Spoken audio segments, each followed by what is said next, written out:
Hi hello നമസ്കാരം, welcome to our YouTube channel. ഇന്ന് ഞങ്ങൾ വന്നിരിക്കുന്നത് ഭയങ്കര സന്തോഷമുള്ള രണ്ട് കാര്യത്തിലാണ്. ഒന്ന്, ഫെബ്രുവരി 27 എൻ്റെ ഹസ്ബൻഡിൻ്റെ ബർത്ത്ഡേ. പിന്നെ ഫെബ്രുവരി 7 നമ്മുടെ കുഞ്ഞുമണി വന്നു, ഒരു ബേബി ബോയ് വന്നു നമുക്ക്. അപ്പോൾ അവൻ്റെ ബർത്ത് വ്ളോഗാണ്, തമിഴിൽ പോലെ തന്നെ അവൻ്റെ ബർത്ത് വ്ളോഗാണ്. അപ്പോൾ ഞാൻ മാത്രമല്ല, ഹസ്ബൻഡും കുഞ്ഞും കൂടെ ഉണ്ട്. അപ്പോൾ വെൽക്കം. നമ്മുടെ ബേബി ഇതാ വന്നു. ഇതാണ് നമ്മുടെ ബേബി. ഷോർട്സിൽ നമ്മൾ ഇട്ടിട്ടുണ്ടായിരുന്നു. അത് കഴിഞ്ഞപ്പോൾ ഒരു 21 ഡേയ്സ് കഴിഞ്ഞു. ഇന്ന് കറക്റ്റ് 21 ഡേയ്സ് ആയി, 3 വീക്സ് ആയി ബേബി വന്നിട്ട്. ഇതാണ് നമ്മുടെ ബേബി ബോയ് ആണ്. എല്ലാവരും ഷോർട്സിൽ കണ്ടിട്ടുണ്ടാവും. ഇവന്റെ ബർത്ത് വ്ളോഗാണ്. പേര് നമ്മൾ റിവീൽ ചെയ്തിട്ടില്ല.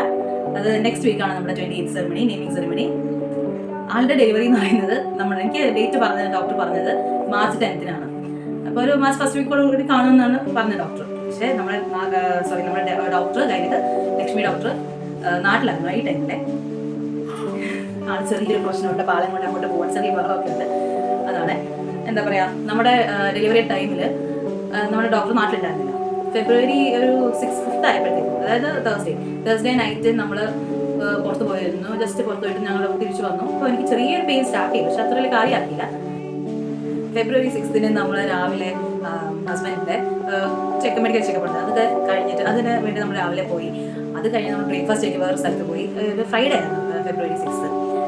പിന്നെന്താ, അത് കഴിഞ്ഞിട്ടാണ് നമ്മൾ വീട്ടിൽ വന്നില്ല. അതിൻ്റെ ഇടയ്ക്ക് വേറൊരു മോളിൽ പോയി കുറച്ച് നമ്മൾ നടന്നു. അങ്ങനെ 1-2 സ്ഥലത്തൊക്കെ പോയിട്ട് ഉച്ചയായപ്പോഴത്തേക്ക് നമ്മൾ റൂമിൽ വന്നു, ഫുഡൊക്കെ ഉണ്ടാക്കി കഴിച്ചു. അപ്പോൾ അതിൻ്റെ ഇടയ്ക്ക് വെച്ചിട്ട് നമ്മുടെ ഒരു ഫ്രണ്ട് സുമി വന്നിട്ട് നമ്മുടെ അടുത്ത് പറയുന്നുണ്ടായിരുന്നു, ഞങ്ങൾ രാവിലെ പോയ സ്ഥലത്ത് ഇവർ പോകുന്നുണ്ട് വൈകിട്ട് 4 മണിക്ക് പറഞ്ഞു. അപ്പം ഞങ്ങൾ റൂമിൽ തിരിച്ച് വന്നപ്പോഴാണ് ഞാൻ മെസ്സേജ് അയച്ചു, എടാ ഞങ്ങൾ തിരിച്ച് റൂമിലെത്തി. അപ്പോൾ അവർ പറഞ്ഞു ഓക്കെ ശരി കുഴപ്പമില്ല. മറ്റു സുമിയും ഒരു ഫാമിലി ആയിട്ട് അവർ പുറത്ത് ഓക്കെ ഞങ്ങൾ വൈകിട്ട് പോയിക്കോളാം. അങ്ങനെ കുറച്ച് നമ്മൾ ഫുഡൊക്കെ കഴിച്ചു. വൈകിട്ട് നമ്മൾ റെസ്റ്റ് എടുക്കുന്ന സമയമൊക്കെ ആയപ്പോഴത്തേക്കും സുമി വീണ്ടും മെസ്സേജ് അയച്ചു, ഞങ്ങൾ ഇന്ന സ്ഥലത്ത് പോവാണ്, വൈകിട്ട് ഞങ്ങൾ ഇങ്ങോട്ട് പോവാണ്, മറ്റേ സ്ഥലം ക്യാൻസലാക്കി എന്ന് പറഞ്ഞു. അങ്ങനെ ക്യാൻസലാക്കി വന്നപ്പോൾ ഞാൻ പറഞ്ഞു ഒരു കാര്യം ചെയ്യാം, നമുക്ക് എന്തായാലും ഫ്രൈഡേ നമുക്ക് പോയിട്ട് വരാം, വൈകിട്ട് പോയിട്ട് വരാമെന്നു. അപ്പോൾ ഹസ്ബൻഡ് വന്നു. അങ്ങനെ ഓക്കെ പറഞ്ഞു. ഞങ്ങൾ എൻ്റെ പോയി വൈകിട്ട് പോയി ഇവർ പറഞ്ഞൊരു സ്ഥലത്ത് കോട്ടയം ഗാർഡൻ സിറ്റിയിൽ അവിടെ പോയി നമ്മൾ സംസാരിച്ചു. അവിടെ കുറേ നേരം പോയി സ്പെൻഡ് ചെയ്തു. സുമിയെ കണ്ടു, ഫാമിലി അവരെല്ലാവരും ഉണ്ടായിരുന്നു നമ്മുടെ കൂടെ. അവിടെ വെച്ച് നമ്മളെല്ലാവരും സംസാരിക്കുകയൊക്കെ ചെയ്തു. ബാക്കി ഫ്രണ്ട്സിനൊക്കെ വിളിച്ചു. അങ്ങനെ കുറേ നേരം ഇരുന്നു. നമ്മൾ ഫ്രൈഡേസിൽ നമ്മുടെ അവധിയാണ്. അത് കഴിഞ്ഞ് നമ്മളൊരു 8 ഒക്കെ ആയപ്പോഴത്തേക്കും നമ്മൾ റൂമിലെത്തി. ഫുഡൊക്കെ കഴിച്ചു. പിറ്റേ ഓഫീസ് ഉണ്ടല്ലോ, അങ്ങനെ ഫുഡൊക്കെ കഴിച്ച് നമ്മൾ റൂമിൽ വന്നു. കിടക്കാനൊക്കെ ആയ സമയത്ത് എനിക്കൊരു ബാക്ക് പെയിൻ ആയിട്ടുണ്ട്. ലേബർ പെയിൻ ആണോ എന്ന് എനിക്കറിയത്തില്ല, പക്ഷേ നമ്മൾ ബാക്ക് പെയിൻ ആയിട്ട് വന്നിട്ടുണ്ടായിരുന്നു കുറച്ചായിട്ട്. അപ്പോൾ കുറച്ച് കുഴപ്പമില്ല. ഞാൻ പിന്നെ പതുക്കെ തടവിട്ടു, ഉറങ്ങി, ഓക്കെ. പക്ഷേ ഒരു 11 o'clock ആയപ്പോഴത്തേക്കും എൻ്റെ കയ്യിൽ നിന്ന് പോയി. എനിക്ക് നല്ല ബാക്ക് പെയിൻ ആയി, പിന്നെ സ്റ്റൊമക് പെയിൻ ആയി, ലേബർ പെയിൻ പോലൊക്കെ സ്റ്റാർട്ട് ചെയ്തു. എന്താ അറിയില്ല, നമ്മൾ ഇച്ചിരി പാനിക്കായി. 11 o'clock കഴിഞ്ഞപ്പോഴത്തേക്കും എനിക്ക് സ്റ്റാർട്ട് ചെയ്തു. എനിക്ക് ഇരിക്കാൻ പറ്റില്ല. അങ്ങനെയൊക്കെ കുറച്ച് പ്രശ്നങ്ങളൊക്കെ ഉണ്ടായി. അത് കഴിഞ്ഞിട്ട് ഒരു 1 ഒക്കെ ആയപ്പോഴത്തേക്കും ഹസ്ബൻഡ് ഞാൻ പറഞ്ഞു, 1 o'clock ആയപ്പോൾ ഏർലി മോർണിംഗ് ആയി. അപ്പോൾ സാറ്റർഡേ ആയി, 7th ആയി, ഫെബ്രുവരി 7th.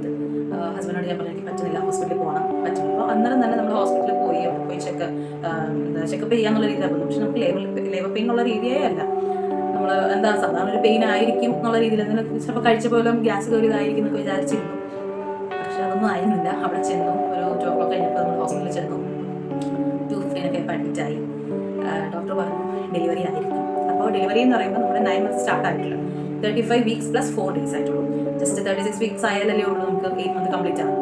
അപ്പോൾ 9 months സ്റ്റാർട്ട് ആയിട്ടില്ല. ജസ്റ്റ് 3 days കൊണ്ട് ഉണ്ടായിരുന്നെങ്കിൽ 9 months സ്റ്റാർട്ട് ആയിരുന്നു. അപ്പോൾ ആ ഒരു ഇതൊന്നും ഡോക്ടർ പറഞ്ഞു കുഴപ്പമില്ല, പ്രശ്നമില്ല, എല്ലാം ഓക്കെയാണ്, ഡെലിവറി ടൈം ആണെന്ന് പറഞ്ഞു. അങ്ങനെ ഞാനും ഹസ്ബൻഡും പിന്നെ നമ്മളൊരു ചേട്ടനുണ്ടായിരുന്നു. ആ ചേട്ടൻ കൂടെ പോയി. ഒരു 2:40 ആയപ്പോഴത്തേക്ക് ഡെലിവറി ആയി. ബേബി പോയി വന്നു. ഭയങ്കര സന്തോഷമായിരുന്നു. പക്ഷേ എൻ്റെ ഡെലിവറി വ്ളോഗ് എന്നുള്ള രീതിയിൽ ഇതായിരുന്നില്ല നമ്മൾ എക്സ്പെക്ട് ചെയ്തിരുന്നത്. ഒരു 9 months സ്റ്റാർട്ട് ചെയ്യുന്നു, ഒരു ഹോസ്പിറ്റൽ ബാഗ് പാക്ക് ചെയ്യുന്നു. അപ്പോൾ അതൊക്കെ വീഡിയോ എടുക്കണമെന്ന് വിചാരിച്ചിരുന്നതായിരുന്നു. ഞാൻ 9 months ഒക്കെ ആയിരുന്നപ്പോഴത്തേക്കും എന്തൊക്കെ മേടിക്കണം എന്നൊക്കെ നമ്മൾ ലിസ്റ്റിട്ട് നമ്മൾ ചെയ്തു വെക്കുന്നു. അതുപോലെ എല്ലാം ചെയ്തൊക്കെ വെച്ചിരുന്നതായിരുന്നു. പക്ഷെ ഒന്നും നടന്നില്ല. ആള് കുറച്ച് നേരം ജസ്റ്റ് 3 days മുമ്പ് വന്നു. പിന്നെന്താ പറയുക, ബർത്ത് വെയിറ്റ് എല്ലാം നോർമലാണ്, ബേബി ആക്റ്റീവാണ്, നോർമലാണ്, എല്ലാം നോർമൽ ഡെലിവറി തന്നെ ആയിരുന്നു. വേറെ പ്രോബ്ലംസ് ഒന്നും ഉണ്ടായിരുന്നില്ല. അങ്ങനെ നമ്മുടെ ഡെലിവറി ആയി. പിന്നെ കുറച്ച് കഴിഞ്ഞപ്പോൾ തന്നെ ഞാൻ ഇങ്ങനെ സ്റ്റാറ്റസ് ഇട്ടു, ഗ്രൂപ്പിൽ മെസ്സേജ് അയച്ചു ഡെലിവറി ആയി. അപ്പോൾ ഈ പറയുന്ന സുമി ഒക്കെ പിറ്റേ ദിവസം എല്ലാവരും മെസ്സേജ് ചെയ്തു. എല്ലാവരും ഞെട്ടിപ്പോകുന്നു. അതിന് വീട്ടുകാരും നമ്മുടെ 2 കൂട്ടരുടെ വീട്ടുകാരും ഞെട്ടിപ്പോകുന്നു. ഇപ്പോഴായിരുന്നു, കാരണം നമ്മൾ തലേ ദിവസം രാത്രി വരെ അവർ സംസാരിച്ച് വെച്ച് കിടന്നതാണ്. മക്കളോട് നാട്ടിൽ സംസാരിച്ചു, അവരെയൊക്കെ കണ്ടു, 2 പേരും ഹാപ്പിയായി കിടന്നുറങ്ങി. ഞങ്ങളും ആ ഒരു ടൈമിൽ എല്ലാവരെയും കണ്ട് സംസാരിച്ചെന്നാണ്. പക്ഷേ ഡെലിവറി പെട്ടെന്നായിരുന്നുകൊണ്ട് എല്ലാവരും ഞെട്ടിപ്പോയി, ഷോക്കായിപ്പോയി, ഞങ്ങളും ഷോക്കായിപ്പോയി. ഈ സുമി ആയാലും പറയുന്നുണ്ടായിരുന്നു ഞങ്ങൾ അത്രയും നേരം കൂടെ ഉണ്ടായിരുന്നില്ല, പിന്നെ എന്ത് പറ്റി. പക്ഷെ എന്താണോ ദൈവനിശ്ചയം അതായിരിക്കും. ബേബി ഹെൽത്തിയാണ്, എല്ലാം ഓക്കെയാണ്. ഇപ്പം ഇത്രയും നാൾ ഗ്യാപ്പ് വന്നത് ബേബിയുടെ കൂടെ ഇരിക്കാനും, അപ്പോൾ അത് നമ്മൾ ഫോണൊന്നും അധികം യൂസ് ചെയ്യാൻ പറ്റില്ല. അതുകൊണ്ടാണ് ഇതൊരു കുഞ്ഞു വീഡിയോ ആണ്, ജസ്റ്റ് ഒരു വീഡിയോ, എന്താ പറയുക, ഒരു ബർത്ത് വ്ലോഗ് അത്രയേ ഉള്ളൂ. പിന്നെ നമ്മൾ പോയ എൻ്റെ ഫോട്ടോസൊക്കെ ഞാൻ ഇതിനകത്ത് ആഡ് ചെയ്യാം.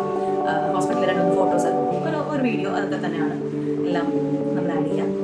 അപ്പോൾ ഞങ്ങളുടെ വീഡിയോ ഇഷ്ടമായി ലൈക്ക് ചെയ്യുക, ഷെയർ ചെയ്യുക, നമ്മുടെ ചാനൽ സബ്സ്ക്രൈബ് ചെയ്യുക. അപ്പോൾ ഞങ്ങളുടെ ഇന്നത്തെ വീഡിയോ ഇതാണ്. വൈൻഡപ്പ് ചെയ്യുന്നു. ചെറിയ കരച്ചിലൊക്കെ വരുന്നു, ചെറുതായിട്ടൊരു കരച്ചിലൊക്കെ വരുന്നുണ്ട്. എല്ലാവർക്കും ബൈ പറ, ബൈ ബൈ. ഇനി അടുത്ത വീഡിയോയിൽ കാണാം. അപ്പോൾ താങ്ക് യു, ബൈ ബൈ.